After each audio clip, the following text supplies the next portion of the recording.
tercera ola.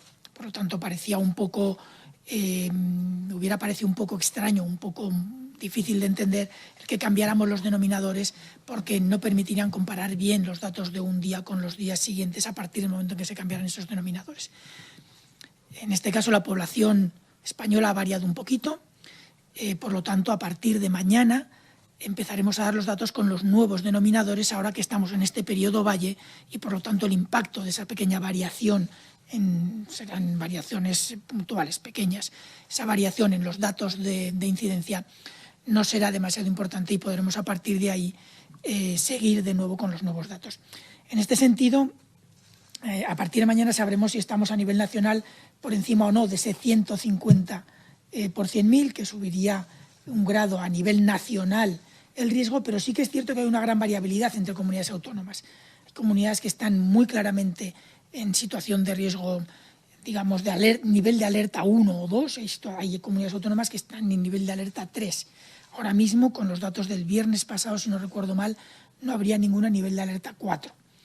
Con lo cual tendremos que ver mañana cómo quedan los datos, porque es cierto que son diferencias marginales y por lo tanto hay que utilizar todos los indicadores en su conjunto para valorar el riesgo. No se basa el riesgo únicamente en la incidencia, sino en la incidencia, en la tendencia, en la ocupación de UCIs, en la positividad de las pruebas y luego en un montón de parámetros más que tenemos en los anexos del documento de actuaciones. En principio, el marco de actuación que se tiene que plantear las comunidades autónomas para valorar la evolución está establecido en el documento de actuaciones coordinadas que está publicado en la página web y es el que sirve de referencia. En cuanto a hablar de cuarta ola, hablaríamos de cuarta ola a nivel nacional en el momento en el que tuviéramos un incremento claro y estable de las tendencias y que superáramos ciertos niveles. Pero lo cierto es que por comunidades autónomas la evolución ha sido muy variable. Hay comunidades que no han llegado a tener 3 olas claramente diferenciadas, en cambio hay comunidades que han llegado a tener ya 4 olas claramente diferenciadas. Entonces tenemos que tener mucho cuidado a la hora de hablar de las olas, porque no es lo mismo si lo planteamos a nivel regional que si lo planteamos a nivel nacional. A nivel nacional sí se incrementa claramente y tenemos un ascenso claro, estable de la evolución, sería probablemente una cuarta ola, que ya veremos si merece la pena o no plantearlo así, o si simplemente, si entre todos somos capaces de mantener, digamos, la disciplina. Sé que eso no es una palabra muy bonita para un periodo vacacional, pero si conseguimos mantener bien las medidas de control durante el periodo de la Semana Santa, quizás no tenga sentido hablar de una cuarta ola y podamos simplemente hablar de una ondulación, un pequeño incremento que se controla en un periodo corto. Es lo que a mí me gustaría poder decir dentro de 2 semanas o 2 semanas y media. No sé lo que podremos decir y quizás tengamos que hablar o no de una cuarta ola. Eso por un lado.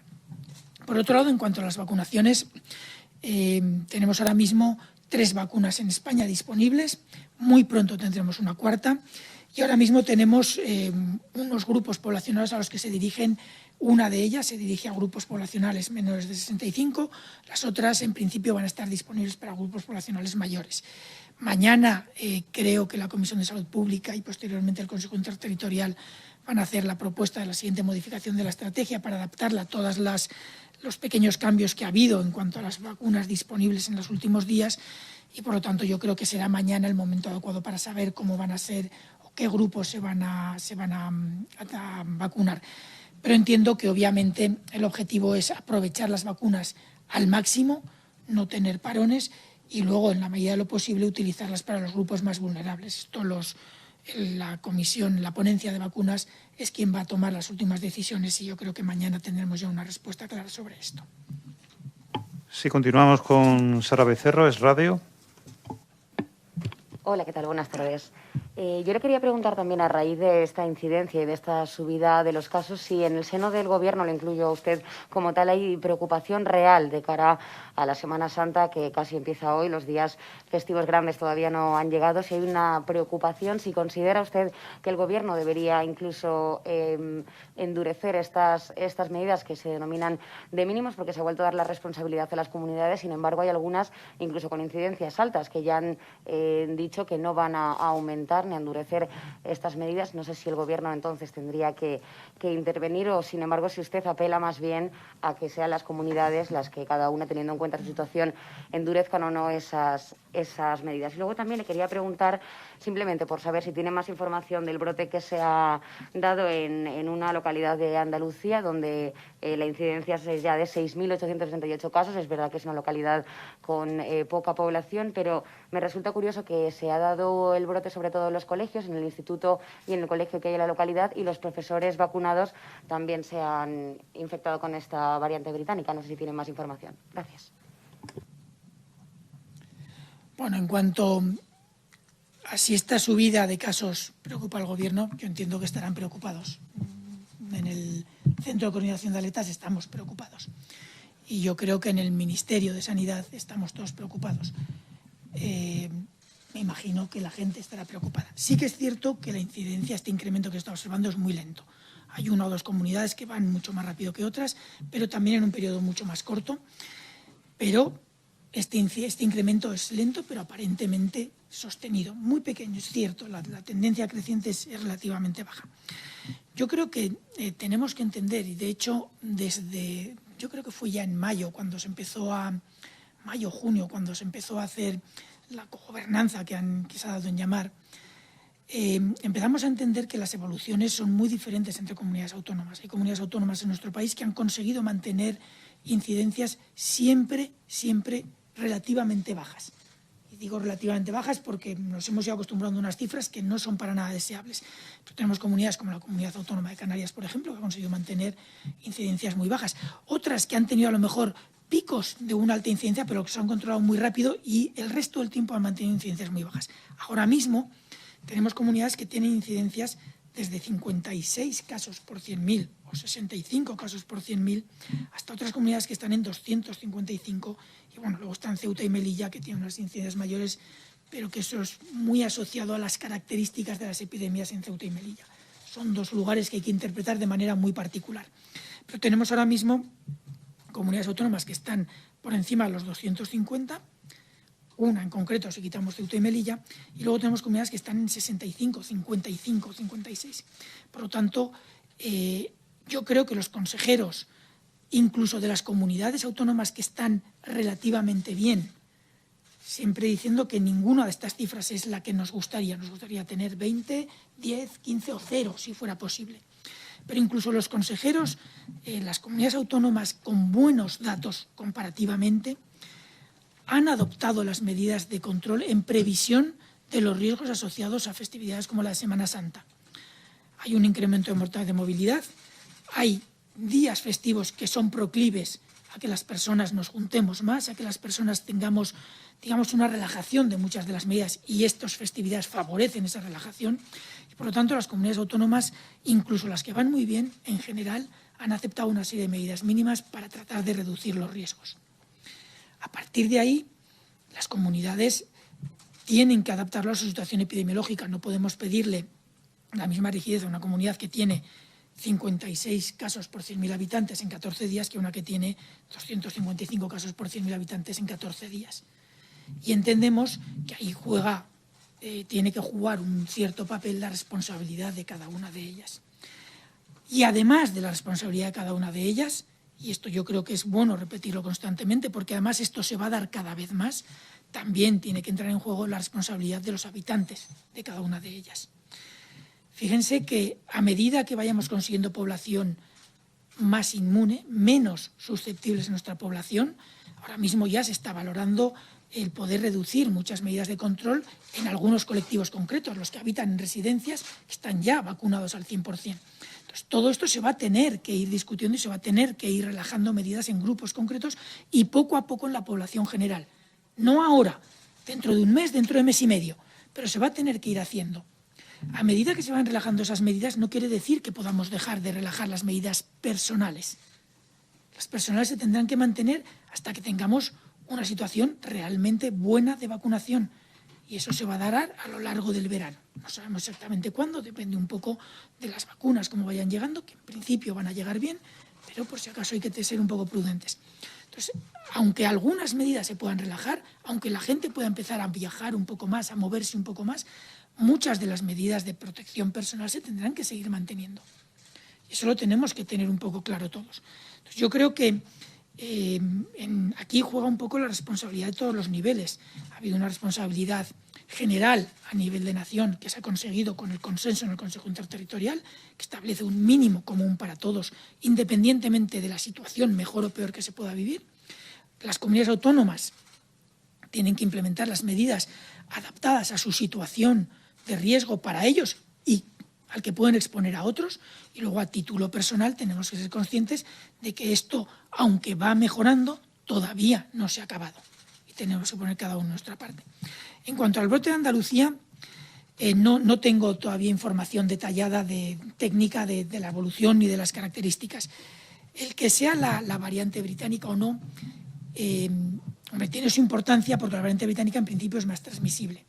Pero lo cierto es que ahora mismo en nuestro país, como esperábamos, la variante británica ha ido ocupando espacio. Tenemos ahora mismo una incidencia muy baja, pocos casos comparado con lo que teníamos hace un mes y medio, 2 meses, pero lo cierto es que esos pocos casos, la mayoría ahora son por variante británica. Por lo tanto, que un brote se produzca por variante británica no es algo, digamos, diferencial. Ahora prácticamente todos los brotes que se produzcan, sea donde sea, casi todos serán ya por variante británica. Sí que es verdad que el que se haya producido en un colegio donde se han vacunado a los profesores puede ser preocupante si no se analizan bien los datos, y es lo que tenemos que esperar para poder valorarlo correctamente. La vacuna no surte efecto hasta unos días después de su aplicación. En la de Pfizer, por ejemplo, que son hasta 10 días después, en la de AstraZeneca no recuerdo bien la fecha, pero debe ser aproximadamente lo mismo. Hasta que no tengamos todos esos datos de cuándo se vacunaron, cuándo se iniciaron los casos, si ya estaban infectados o no antes de estar vacunados, etcétera, es cuando podremos valorar realmente si ha habido algún efecto, ya sea de la vacuna o no, ya sea de la variante británica o no. Entonces, hasta que no tengamos información, yo creo que es mejor ser un poco prudentes porque podemos a lo mejor lanzar sospechas o lanzar interpretaciones que puedan estar muy equivocadas. Continuamos con Antonio Delgado, de Datadista. Sí. Hola, buenas tardes. Hola. Mire, le quería preguntar, hoy de las comunidades autónomas que más han subido su incidencia respecto al viernes, están Cataluña y La Rioja, junto con Navarra. Son comunidades, en el caso de Cataluña y La Rioja, que llevan desde el pico de la tercera ola que no han bajado su incidencia en UCI del 25%, o sea que siguen en niveles muy, muy altos según el documento de actuaciones. Y además, en el nuevo, le quería preguntar también sobre esto, en el nuevo actualización del documento de actuaciones coordinadas, uno de los indicadores nuevos secundarios que se añaden es el tema de la tasa de UCI por cada 100.000 habitantes, donde se considera que un nivel, o sea, por encima del 5% es un nivel muy alto. Estas comunidades autónomas llevan todo 2021 por encima del 5%. No sé si nos puede comentar algo específicamente de estas comunidades, la situación de ellas, y sobre el propio documento de actuaciones. No sé si la ponencia, leyendo el documento, no sé si la ponencia de alerta se ha debatido sobre el tema de los medidores de CO2, que fue un tema que hablamos hace unos meses. Veo que no se ha recogido nada sobre eso, no sé en qué medida está, porque al final ese documento con respecto a lo que son los aforos son restricciones, pero no hay ningún tipo de medida de control sobre los aerosoles. No sé si me puede comentar algo sobre eso. Gracias. Sí, bueno, son dos cosas que se han estado debatiendo y valorando. Las 3 comunidades de las que habla de su situación, yo creo que los detalles finos los pueden dar cada una de ellas, pero sí que podemos hacer alguna reflexión. Son comunidades con características diferentes y con situaciones diferentes. Quizás los datos no difieran mucho en cuanto a UCIs, pero sí la situación y cómo han evolucionado. Vamos a hablar, por ejemplo, de una de ellas. La Rioja, por ejemplo, es una comunidad autónoma que ha mantenido una ocupación de UCI relativamente importante, ahora mismo está en el 32%, pero sí que es cierto que La Rioja, a medida que iba descendiendo el número de ingresados en UCI, iba cerrando camas de UCI, por lo tanto, la evolución, aunque no es buena, siguen teniendo una ocupación alta del 32%, la capacidad de ampliar esas UCIs, si se contabilizaran las mismas UCIs que tenían abiertas hace un mes y medio, ese porcentaje bajaría mucho. Eso por un lado. Eso se ha dado también en las otras dos comunidades, quizás en menor medida que en La Rioja, que además en La Rioja es una comunidad relativamente pequeña con un número de UCIs menor que otras comunidades autónomas, pero sí que es cierto que la capacidad es mayor de la que aparentemente podemos observar. Esto son datos, digamos, no sólidos, que no manejamos porque son muy variables y son, digamos, a discreción de los servicios sanitarios, por lo tanto no podemos utilizarlos como indicadores sólidos, pero sí que es información que conocemos que nos ayuda a modular la interpretación. En Cataluña, en cambio, sí que es cierto que han mantenido durante todas estas últimas semanas una ocupación de UCIs elevada. No tenemos seguridad de por qué ha sido. Sí que hemos hablado con esta y otras comunidades que hemos observado situaciones similares, por ejemplo Navarra también, y sí que hay un par de explicaciones posibles. Se han barajado las dos, no tenemos todavía seguridad de cuál de las dos podría explicarlo, o si es una mezcla de ambas. Saben que en algún momento la variante británica se ha comentado que podría ser más grave. Eso podría ser una razón. No tenemos seguridad porque la gravedad tampoco está claro cuánto más que las anteriores es. Pero eso podría explicar algunos de los casos que pueden ingresar en UCI. Otra variable que es probablemente más sólida o que puede ser más realista es el hecho de que ahora mismo las UCIs han estado menos ocupadas de lo que estaban hace unas semanas. Y por lo tanto, los criterios de entrada en UCI, al tener más disponibilidad, pues obviamente puede ingresarse alguna persona más que en otro momento podría no plantearse. Esto es una cuestión que depende de cada hospital, depende de cada organización, por lo tanto yo ahí no tengo ninguna seguridad en lo que pueda pasar. Pero sí que podemos hablar de qué pacientes están ingresando ahora. Fíjense que con la vacunación que estamos realizando, los grupos más vulnerables, los que más fallecían, los mayores de 80 años, están ahora ya prácticamente vacunados todos. Nos faltan todavía algunos mayores de 80 años, los de residencia están todos vacunados, los mayores de 80 están ya muy altamente vacunados y estamos ya muy cerca del objetivo ese del 80%, en breve yo creo que se conseguirá, pero son personas que eran los que fallecían. Cuando una persona con alta probabilidad de fallecer entra en la UCI, está un periodo mucho más breve de lo que está una persona con alta probabilidad de recuperarse. Y esto hace que las estancias en UCI se hayan extendido en muchas comunidades autónomas. Una persona que entra en UCI con alta probabilidad de fallecer está en la UCI 5, 6, 7 días, porque posteriormente, desgraciadamente, en muchos casos fallece.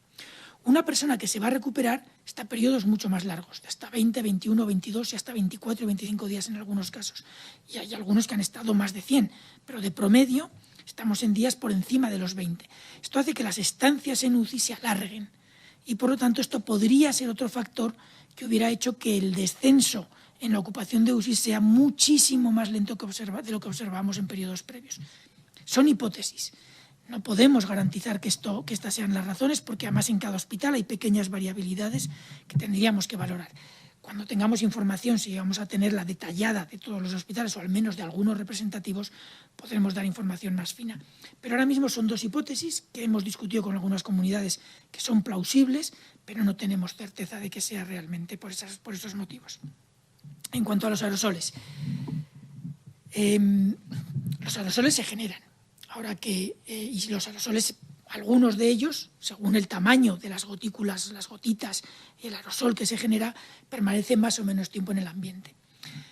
Es cierto que en algunas situaciones concretas de alto riesgo, generación de mucha cantidad de aerosoles y proximidad, la transmisión por aerosoles finos, pequeños, que se mantienen en el ambiente, es claramente posible y de hecho no se puede negar que puede pasar. Cuando una persona intuba a alguien en una sala con una gran cantidad de personas exhalando virus al ambiente, puede llegar a pasar. No tenemos certeza de cuánta transmisión se produce por aerosoles pequeños que permanecen alto tiempo en el ambiente. Sabemos que se produce en algunos casos, pero no es probablemente la transmisión principal. Sí que es una de ellas, pero hay varias. Los medidores de CO2 lo que miden es, por así decir, la renovación del aire en el ambiente. Pero la renovación del aire en el ambiente general. Y obviamente si hay mayor renovación, es probable que se mantengan menos tiempo los aerosoles potencialmente contaminantes en el aire y eso puede ayudar. Ahora bien, la transmisión no se produce únicamente por esos aerosoles que permanecen largo tiempo en el ambiente. Depende también mucho de la proximidad. Depende también mucho del uso de medidas de precaución cuando se está cerca de alguien.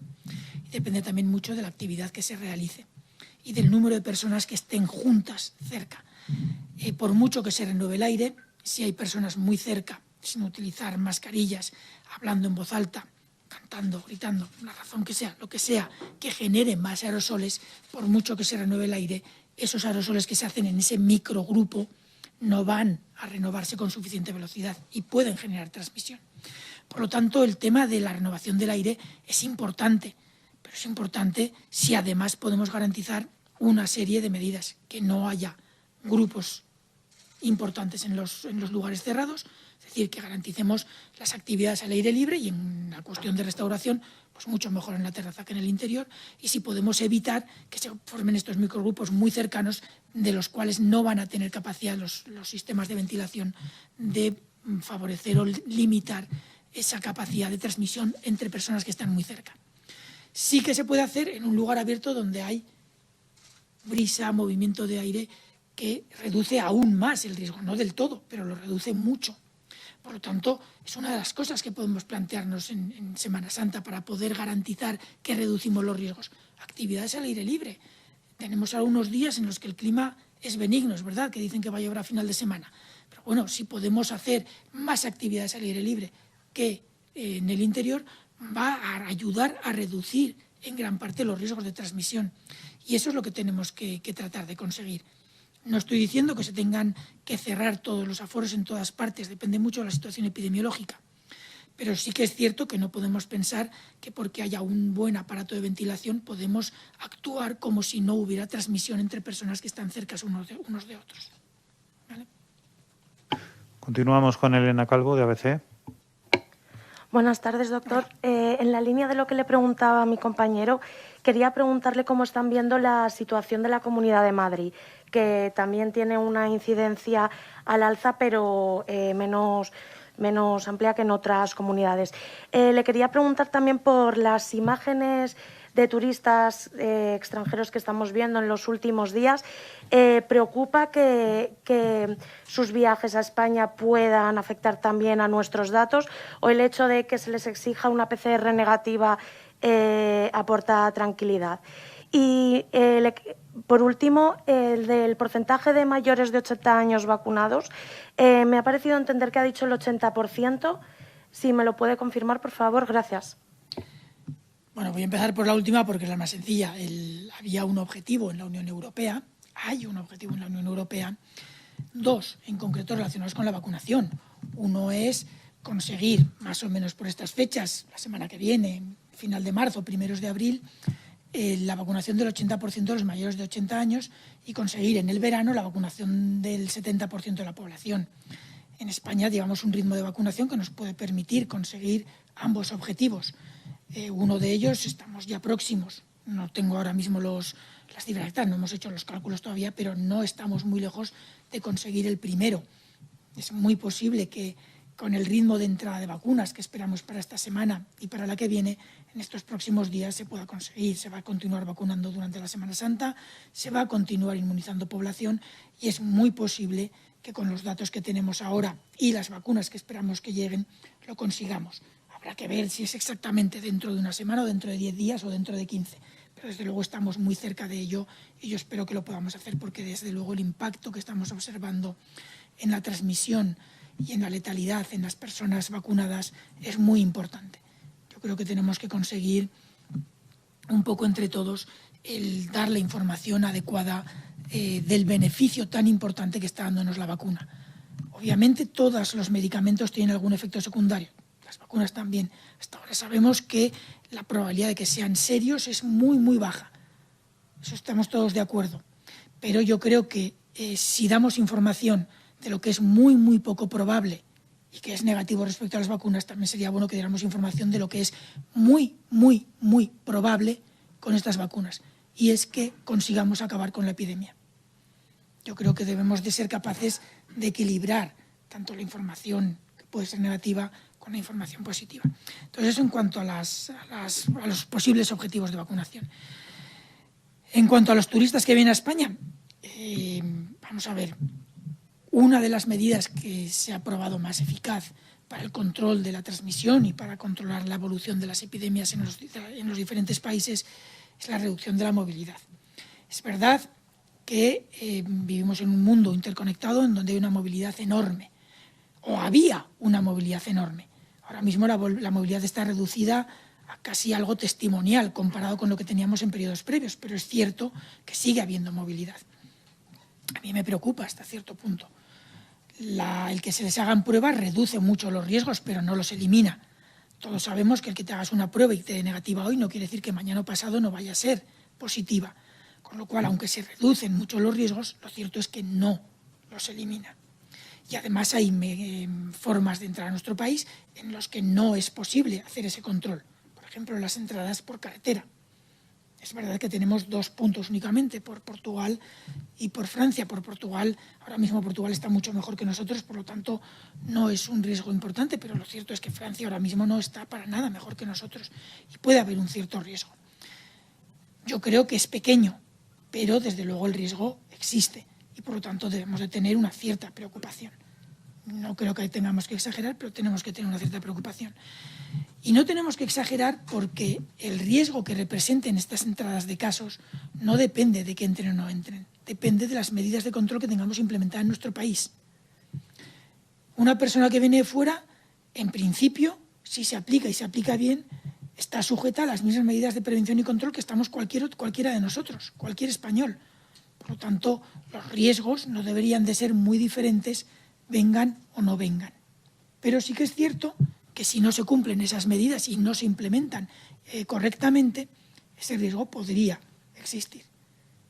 El truco aquí está en que implementemos a nivel nacional bien las medidas con todas las personas que estén en España, sean españolas, francesas, inglesas, chinas, japonesas o eslovacas, me da igual.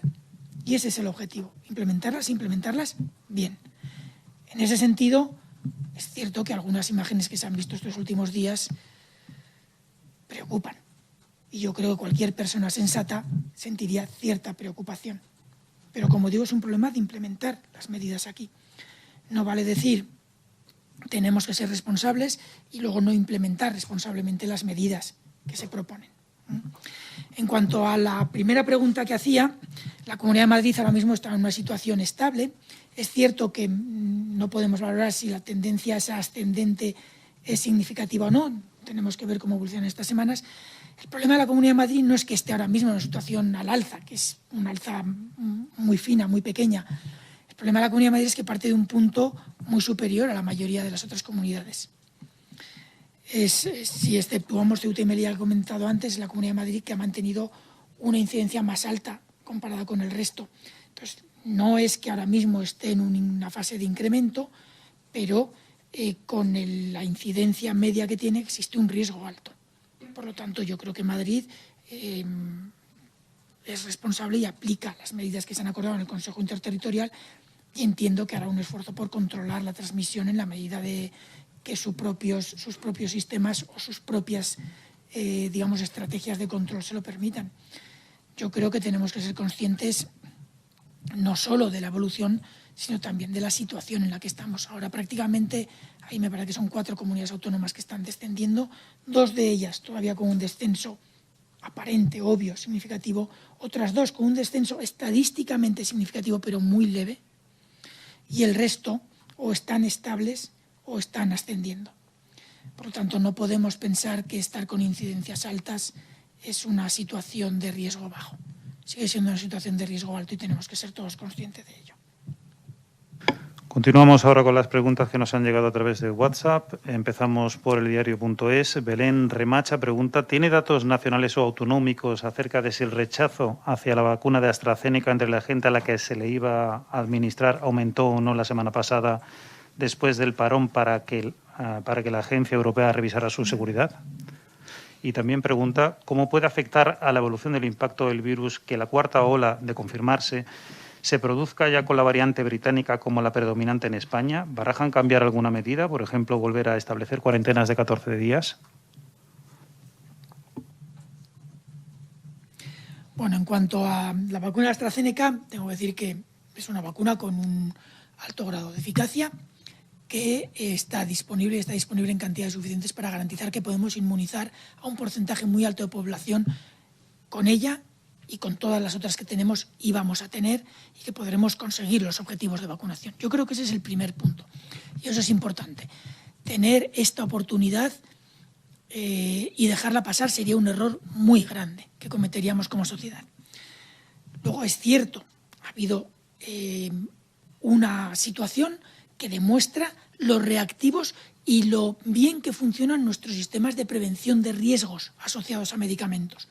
Se ha detectado un posible riesgo asociado a un medicamento, en este caso esta vacuna, se ha valorado, se ha estudiado, se ha descartado que suponga un riesgo superior a los beneficios, y además de largo, los beneficios son muy superiores. Se está todavía estudiando algún fleco que queda para entender bien cómo funciona esta vacuna, pero la población, afortunadamente, ha entendido las cosas como son, que tenemos una oportunidad enorme de controlar la epidemia. Y lo cierto es que, no sé si alguna persona, algún grupo concreto, habrá podido no estar muy satisfecho con la vacuna de AstraZeneca, pero lo cierto es que la población la ha aceptado mayoritariamente y se está vacunando muy bien. Hasta ahora mismo no se ha resentido aparentemente la evolución de la vacunación con ninguna de las 3 vacunas que tenemos disponibles en nuestro país. Y como digo, además pronto tendremos una 4ª, con lo cual las expectativas de conseguir los objetivos de vacunación y conseguir entre todos acabar con la epidemia siguen siendo altas e importantes. En cuanto a la evolución de la epidemia, ya lo estoy diciendo, vamos a tener que ver qué nos pasa en Semana Santa. La evolución esta alcista que estamos observando ahora está siendo muy lenta. Es verdad que ahora vamos a ver lo que ha podido pasar en el puente de San José de la semana pasada. Tendremos que valorarlo ahora. Si hemos conseguido controlar la transmisión durante ese periodo y que este incremento siga siendo al ritmo lento, muy lento que estamos observando, y conseguimos que la Semana Santa no tenga un impacto grande en la transmisión, podría ser que esa ola se convierta en una olita o en una ondita, esa 4ª pequeña onda. Pero lo cierto es que la experiencia de situaciones previas no ha sido buena. Por lo tanto, tenemos que ser muy conscientes de lo que nos podemos enfrentar. Es verdad que cada semana que pasa hay más población inmune. Sobre todo hay más población de alto riesgo inmune. Con lo cual puede darse la situación paradójica en que aumente la incidencia, pero sigamos manteniendo niveles de letalidad como los actuales o incluso por debajo de los observados ahora. Esperemos que consigamos las 2 cosas, mantener y reducir la letalidad, pero también que la incidencia no aumente más de lo que sería deseable. Ya digo que depende de lo que se implemente en las instituciones, pero también depende mucho de lo conscientes que seamos todos en esta Semana Santa. Cada semana que pasa es un paso más hacia esa situación buena en la que podremos ir poco a poco relajando medidas. Es cuestión de aguantar unas pocas semanas más. Yo creo que merece la pena hacer ese esfuerzo. Y luego, si las medidas dependerán de la variante, se ha planteado la posibilidad de volver a cuarentenas de 14 días. Estamos ahora mismo valorando la evidencia disponible, no tanto porque lo que se estuviera haciendo hasta ahora no se tuviera que hacer, se estaba haciendo lo que se debía hacer, se aceptaba un riesgo marginal muy, muy pequeño de que alguna persona todavía pudiera desarrollar síntomas o hacerse transmisora en los últimos días de su periodo de incubación, pero un número tan pequeño que no merecía la pena, no tenía impacto en la transmisión y por lo tanto podíamos hacer cuarentenas algo menores que garantizaban un mejor cumplimiento de las mismas. Con la variante británica, siendo algo más transmisora, sí que es posible que ese número ya no sea tan pequeño en los últimos días de esa cuarentena y quizás se tenga que incrementar. Hasta ahora la ponencia no se ha pronunciado todavía. Cuando se está discutiendo, llevamos ya 2 ponencias al menos discutiendo esta posibilidad. Cuando tengamos evidencia suficiente para posicionarnos al respecto, pues se discutirá y se difundirá entre la población. Pablo Linde del País afirma la cuarta ola va tomando forma en España. La pregunta, ¿cree que de confirmarse esta tendencia la vacunación ya se notará en una menor letalidad?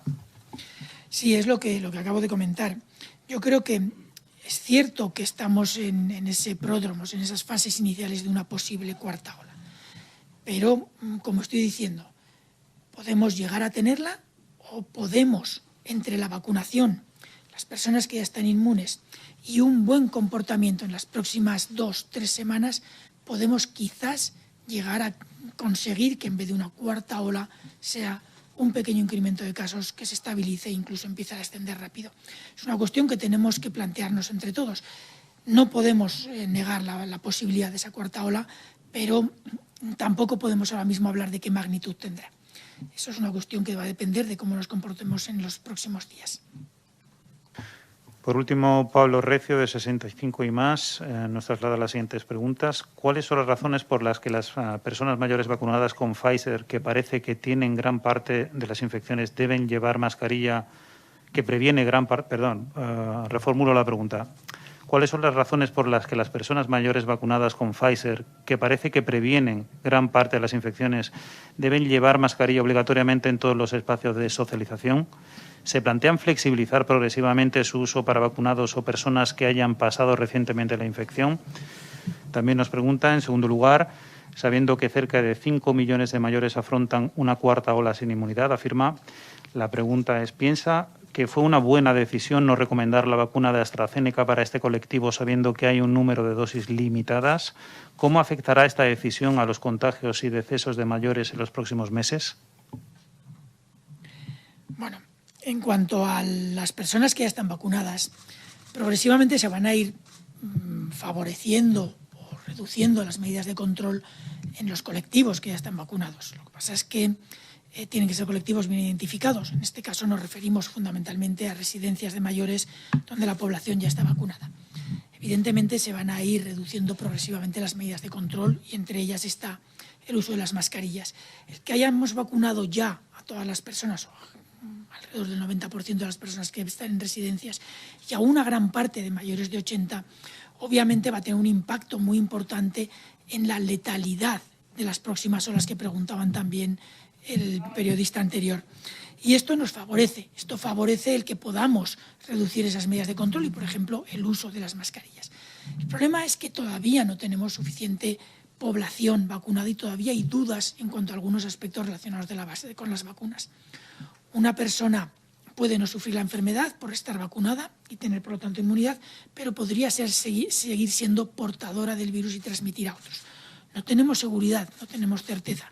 Por lo tanto, aunque cada vez hay más evidencia de que esto de suceder tendría muy pocas posibilidades de pasar, mientras no tengamos todo esto claro y algunas otras dudas que surgen en esta línea, creemos que todavía, hasta que no tengamos un porcentaje de población mayor vacunado, independientemente de que sean mayores o resto de la población, es bueno mantener una serie de comportamientos sociales comunes, entre ellos el uso de la mascarilla. Pero sí que es verdad que en colectivos concretos, en situaciones concretas, vamos a tener que ir progresivamente flexibilizándolas. Yo preferiría que no planteáramos estas opciones hasta después de Semana Santa. Tenemos ahora un periodo de mucha movilidad, de alto riesgo y, por lo tanto, creo que no está de más ser prudentes durante este periodo y a partir de ahí empezar a plantear esta situación cuando además tendremos ya más población vacunada. Pero sí que es cierto que habrá que plantearlo y habrá que hacerlo y habrá que flexibilizarlas. En cuanto a la no vacunación con AstraZeneca a grupos más mayores, la vacunación con AstraZeneca se está utilizando en grupos de alta importancia, en grupos profesionales esenciales que tienen también un alto impacto en la transmisión. Es verdad que nos han protegido a todos los más mayores y es verdad que tampoco había evidencias suficientes de que la vacuna tenía un peso importante o una efectividad importante en estos grupos. Por lo tanto, yo creo que simplemente valorando la evidencia disponible se ha ido aplicando a aquellos en los que tenía más lógica aplicarla. Ahora mismo, con la evidencia que va surgiendo de la experiencia de vacunación que tenemos nosotros, pero sobre todo otros países donde sí que la empezaron a aplicar a grupos de más mayores, pues progresivamente vamos ampliando esos grupos. La cuestión de vacunar más o menos personas mayores de 65, mayores de 75, es una cuestión de 1 o 2 semanas. Esto lo que nos tiene que hacer pensar es no que nuestra población esté ya protegida, sino que tenemos que seguir manteniendo algunas medidas hasta que lo estén. Lo estarán en breve. Afortunadamente, durante el mes de abril el número de vacunas se va a incrementar mucho respecto a lo que veníamos recibiendo y, por lo tanto, la velocidad con la que estos grupos se van a vacunar va a ser muy superior.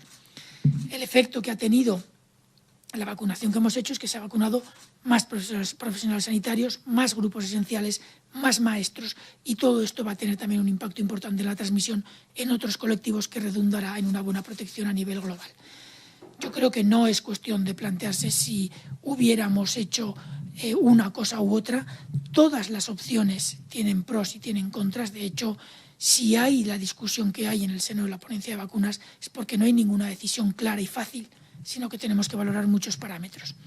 Y en algunos de ellos entran aspectos puramente de inmunología, aspectos puramente logísticos, aspectos puramente técnicos y en otros aspectos éticos o éticos y de valoración de los riesgos sufridos en los periodos previos.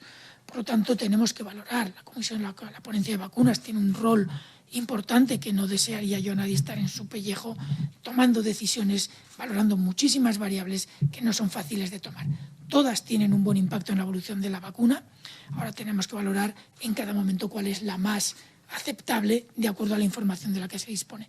Yo creo que las decisiones se han tomado correctamente y que no tenemos ahora que dar un paso atrás, decir, y si hubiéramos hecho, todas van a tener un impacto importante en el control de la epidemia. El objetivo es conseguir vacunar durante el verano al 70% de nuestra población. Pues con estas últimas preguntas damos por concluida la rueda de prensa de hoy. Muchas gracias.